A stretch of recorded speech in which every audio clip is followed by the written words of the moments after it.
Eu sou surda. Só de ouvir essa frase, talvez você já se pergunte: como assim surda, se ela fala tão bem? É que graças à medicina e à tecnologia, eu sou uma surda que ouve. Pode parecer coisa de ficção científica, mas não é. Quando as pessoas escutam as palavras surdez ou surdo, elas automaticamente associam a língua de sinais, intérprete de libras, surdos que não falam. Só que eu e milhões de pessoas no mundo inteiro somos surdos oralizados. Pessoas com algum grau de surdez que falam, que leem lábios e que usam próteses auditivas para voltar ao mundo dos sons.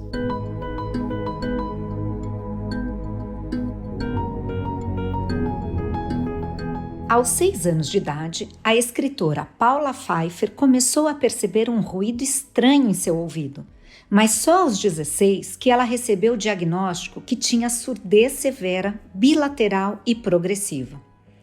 Após alguns anos escondendo sua deficiência auditiva até de si mesma, foi na faculdade que ela revelou seu segredo e saiu do armário da surdez. De lá para cá, Paula se dedica a criar conteúdo sobre surdez e tecnologia para disseminar informação de qualidade sobre o tema. Ouça, no final do episódio, as reflexões do historiador Leandro Carnal para te ajudar a se conectar com a história e com você mesmo. Eu sou Geise Diniz e esse é o podcast Plenai. Ouça e reconecte-se.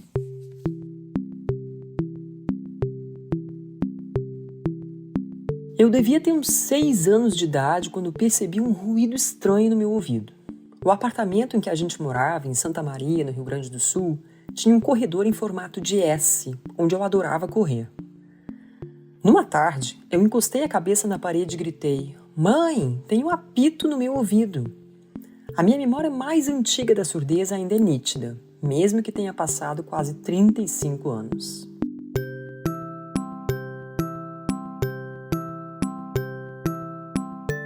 Eu lembro do olhar intrigado da minha tia-avó toda vez que eu repetia a palavrinha mágica das pessoas que não escutam direito. Hã? Para ela, eu falava demais. Às vezes, ela comentava com a minha mãe e a minha avó que desconfiava que eu não ouvia bem. As duas sempre retrucavam. Imagina que bobagem! Como eu tinha voz perfeita, ouvia muita coisa e conversava normalmente, era mais fácil pensar que eu era distraída. E nos anos 80, não havia toda essa informação facilmente disponível hoje. Fiz uma audiometria e a fonoaudióloga deixou claro que eu tinha uma perda auditiva, mas a minha mãe não lidou bem com a notícia e disse à fono que ela estava enganada. Só posso explicar de uma forma. É a clássica negação. Quando a surdez se manifesta na infância, nem todos os pais lidam com isso da melhor maneira.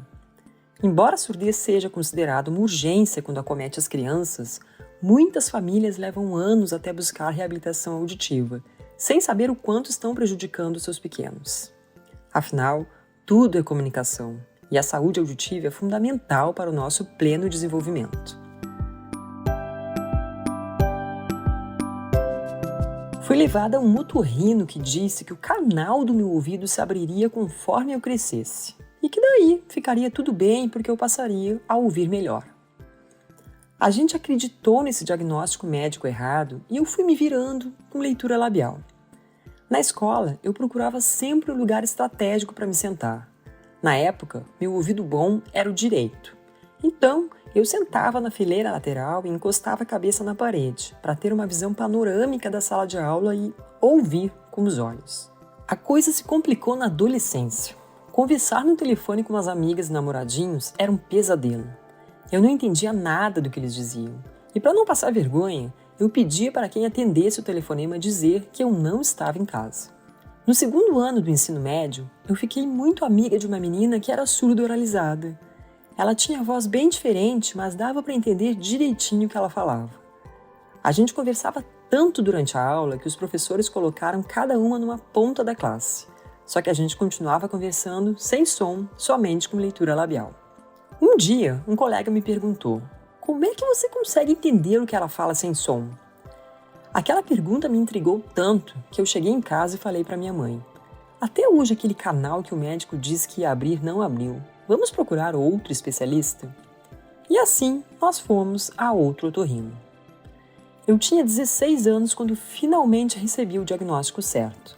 Eu nunca vou esquecer o movimento dos lábios do médico quando ele falou: "Você tem deficiência auditiva neurosensorial bilateral de caráter severo e progressivo." Como em muitos casos, a minha surdez é de causa desconhecida, mas a causa não importava muito.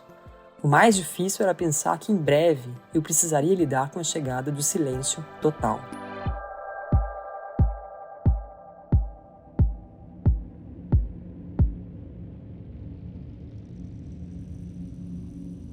O meu mundo caiu?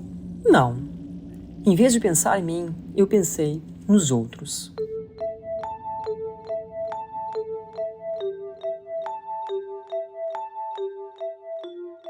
Como seria se alguém soubesse desse fato ao meu respeito? Como seria a reação das pessoas? Será que eu seria vítima de piadinhas e de capacitismo? Quando a minha mãe e eu saímos do consultório, ela estava com o rosto inchado de tanto chorar. Enquanto a gente esperava o elevador, eu disse a ela: "Esquece isso que ouvimos aqui e nunca mais toque nesse assunto comigo." Olhando para trás, eu vejo que foi uma atitude infantil de uma adolescente apavorada. A palavra deficiência não fazia parte do meu mundo. Em termos práticos, o diagnóstico não mudou muita coisa no meu dia a dia. Eu usei poucas vezes o aparelho auditivo caríssimo que a fono recomendou, porque eu tinha vergonha de usar. E entrei para o armário da surdez, tentando esconder a minha deficiência auditiva até de mim mesma.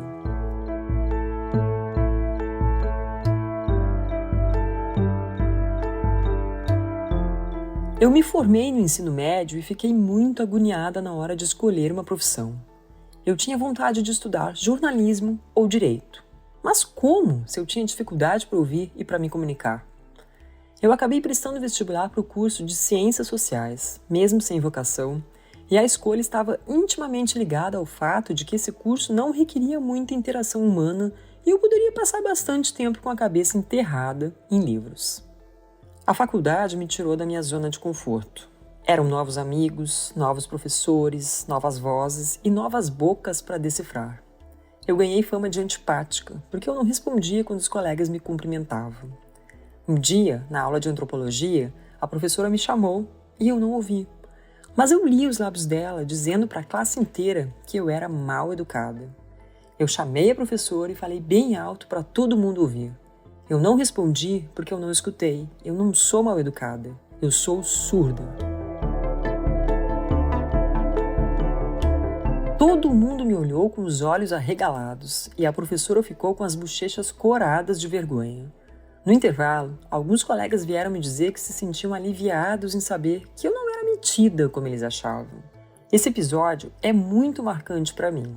Foi a primeira vez que eu verbalizei alguma coisa a respeito da minha deficiência.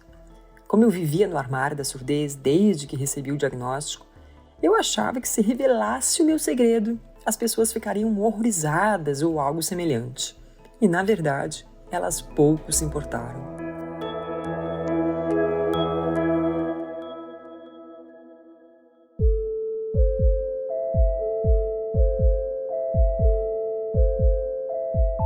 A partir daí, eu comecei a me assumir como surda e a me interessar pelo tema. No último ano da faculdade, prestei um concurso público na Secretaria da Fazenda no Rio Grande do Sul. Pela primeira vez, eu tive que lidar com a palavra deficiente no meu dia a dia. Eu concorri a uma vaga reservada a pessoas com deficiência no início das cotas para PCDs em concursos públicos. Eu passei no concurso e no primeiro dia de trabalho, um colega foi apresentar os 3 recém-nomeados aos outros funcionários. E disse assim: "Esse aqui é o Giovano, esse aqui é o Cristiano e essa é a deficiente." Eu nunca tinha ouvido falar na palavra capacitismo. Eu nem sabia o que era isso. Mas o preconceito já estava ali, escancarado. Alguns meses depois, um colega, muito observador, começou a questionar a minha teimosia em não usar aparelhos auditivos. Ele passou muito tempo insistindo, e eu lembro de um dia em que ele me disse: "Paula, não é possível que tu não te acertes com os teus aparelhos auditivos. Deixa de frescura, porque até a minha tia de 80 anos se acertou com os dela e ganhou muita qualidade de vida." Ele tinha razão. E foi assim que eu dei um basta em todas as desculpas esfarrapadas que contava para mim mesma tentando justificar por que os meus aparelhos estavam na gaveta ao invés de estarem nos meus ouvidos.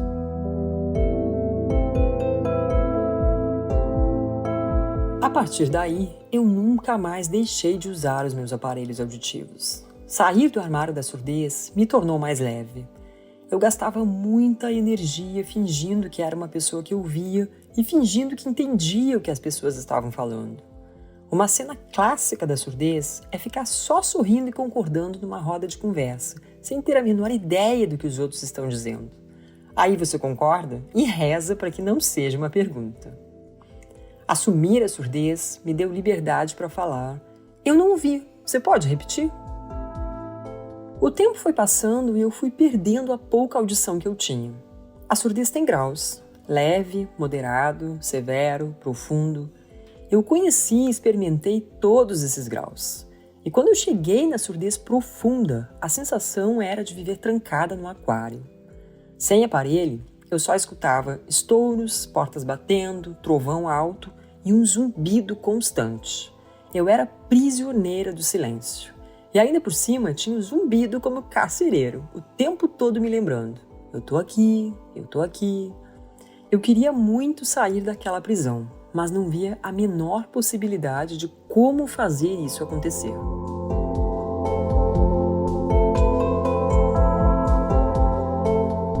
Em 2010, decidi criar o site Crônicas da Surdez e passei a escrever sobre os perrengues que eu passava no dia a dia.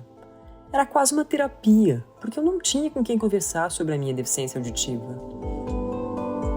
A audiência foi crescendo aos poucos e cada vez mais, e a partir daí, um monte de coisas legais aconteceram. Entre elas, um convite para fazer a minha primeira palestra, num congresso de otorrinolaringologia que aconteceu em Campos do Jordão.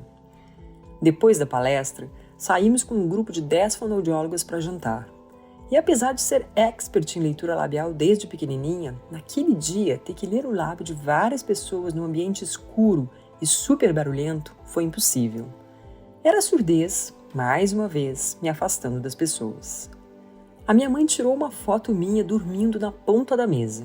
Quando ela me mostrou, eu ri, todo mundo riu, mas eu fui pro banheiro chorar, porque essa foto me mostrava claramente que eu tinha chegado no fundo do poço. Enquanto todo mundo se divertia e conversava, eu dormia, porque não conseguia acompanhar as conversas. E foi aí que eu decidi investigar se podia fazer um implante coclear. Esse implante é um dispositivo de altíssima tecnologia indicado nos casos de surdez severa ou profunda. E eu descobri que sim, eu tinha indicação médica para fazer a cirurgia do ouvido biônico. A foto foi tirada no dia 16 de agosto de 2013. No dia 28 de setembro, eu entrava no hospital para operar o meu ouvido direito. E a partir daí, a minha vida mudou.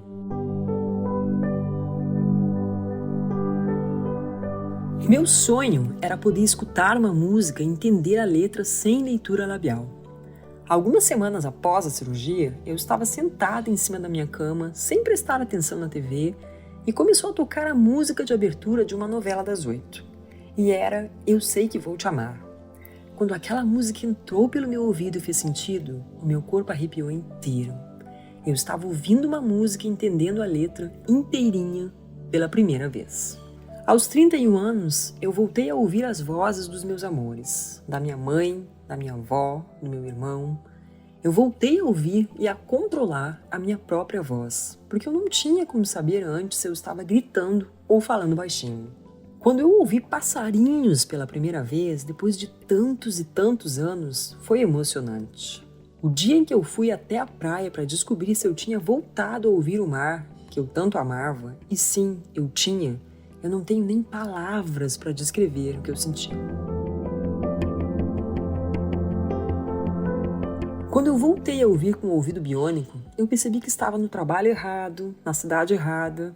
E aí eu pensei, bom, agora que eu consigo fazer o que eu quiser, o que é que eu quero fazer?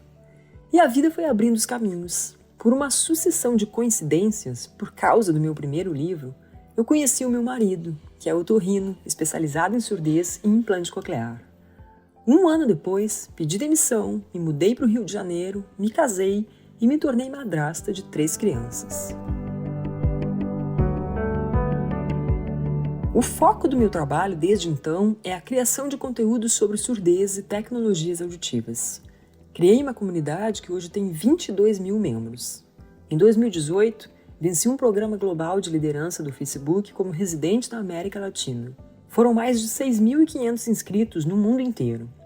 Esse programa nos deu acesso a um fundo de $1 milhão para criar e executar um projeto em prol da nossa comunidade. O projeto se chamou Surdos que Ouvem e foi um sucesso.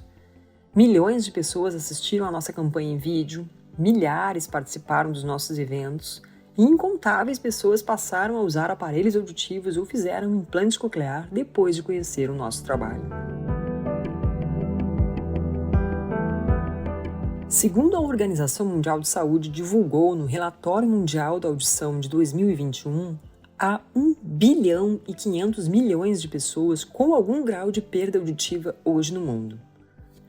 A nossa missão é disseminar informação de qualidade para que todos saibam os caminhos possíveis para quem nasce com algum grau de deficiência auditiva ou para quem passa a perder a audição ao longo dos anos. A audição é o único sentido humano capaz de ser recuperado artificialmente. Reabilitação auditiva e tecnologia são sinônimo de qualidade de vida. Ouvindo melhor, você para de se isolar, de sentir medo das interações sociais e se sente mais seguro para correr atrás dos seus sonhos. Outro tema muito importante nesse universo é a acessibilidade, que precisa ser uma luta coletiva, porque ninguém está livre de vir a ter uma deficiência em qualquer momento da vida. Hoje, todos nós temos um celular na palma da mão e consumimos muito conteúdo em vídeo. As legendas são essenciais. Há pouco tempo, o IBGE apresentou os dados da Pesquisa Nacional de Saúde, feita em 2019, e eles mostram que a maioria das pessoas com algum grau de surdez no Brasil não usa língua de sinais. Mas nós precisamos pensar em todas as pessoas surdas sempre. E a acessibilidade total para surdos envolve legendas e intérprete de Libras. Quando eu comecei a compartilhar as minhas dores e conquistas, eu entendi o poder da autoaceitação, o poder de vencer o medo na direção da mudança. E com essa mudança, entendi que podia inspirar muitas pessoas a escutarem o barulho de dentro e mudarem as suas próprias vidas.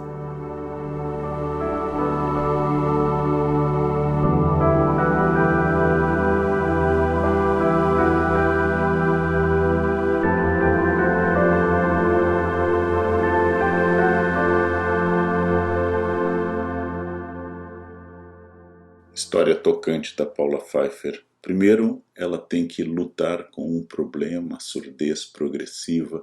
Ela tem que descobrir, até na negação da mãe do primeiro diagnóstico, o que fazer diante de uma realidade que, segundo o dado que ela mesma fornece, mais de 1,5 bilhão de pessoas no mundo têm algum tipo de deficiência auditiva. Depois, o que ela mostra é que ela consegue lutar, construir sua história, fazer um concurso e enfrentar o capacitismo, o preconceito das pessoas contra alguma limitação de outra pessoa. Mas o mais interessante da história não é só nos revelar o que todos sabemos, que o mundo é tomado de preconceito, que as pessoas julgam a partir de modelos de perfeição, mas que ela própria teve que superar alguns preconceitos, como a resistência dela a um aparelho, e insistir em não usar um aparelho, quando ela poderia e ela conseguiu melhorar a sua qualidade de vida através do uso da tecnologia. O preconceito estava no mundo e de alguma forma ela mesma teve que trabalhar nela a questão da surdez e os desafios que isto pode representar para alguém. O que é bonito na história é que ela se transformou em uma pessoa que luta para visibilidade, para diminuição do preconceito, para poder não ser de novo apresentada como a deficiente do grupo, ou seja, que ela tenha identidade, que ela seja Paula Pfeiffer antes de ser qualquer outra característica. Então ela conseguiu superar muitas questões, conseguiu superar muitos preconceitos externos e internos e fazer da sua característica específica uma alavanca, um foco que ajuda tanta gente no trabalho que ela faz. Parabéns, Paula.